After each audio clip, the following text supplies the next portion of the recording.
Hi everybody, welcome back to our spring prompts. Lizzie's enjoying her little training bites, although it doesn't get much training from them.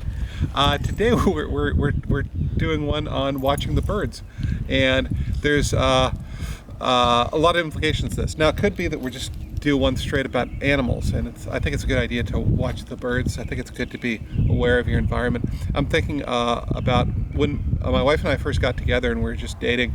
She was working at Disneyland. We didn't have a lot of money, but she could get us into Disneyland for free. So we did a lot of dates at Disneyland for free, and which is great. Except for me, the rides get boring after pretty quickly, and so we started looking at other things. One of the things we started doing is watching the birds and seeing how they interacted with the people and where they lived, and that became kind of a fascination for me. It's like, oh, that's interesting how they, they congregate, and where they're gonna.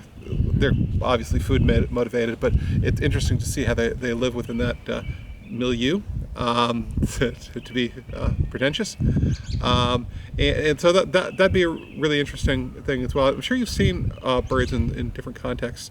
I had the nuns. My mother was involved with the church. One day the nuns called my house, and I was the only one there. And they said a pigeon had come in through the chimney, and they needed to get it out. And they just, they're older, it's hard for them to lean over and stuff. So I went down there, and it turned out to be a dove, actually.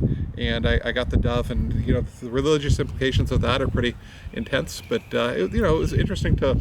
I held it underneath the towel, but you could feel its body, and when I threw it, it kind of went for a second, and then almost caught in the air, and it went off.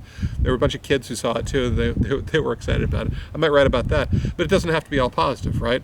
I think about the woodpeckers. There's several species of woodpeckers that are going extinct because people have decided that it's bad to have dead standing trees, and so they have eliminated a lot of the dead standing trees. That's what the woodpeckers need.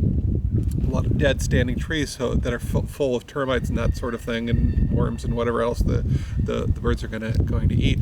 So I think that was a failure of watching the birds. Or I could think about watching the birds after an event of some kind, like a 9/11 or whatever event. I don't want to trigger anybody at this point. Whatever event you might imagine. All right, when you have that, I hope that you put it down below, or at least put a comment down below, and I'll see you next time.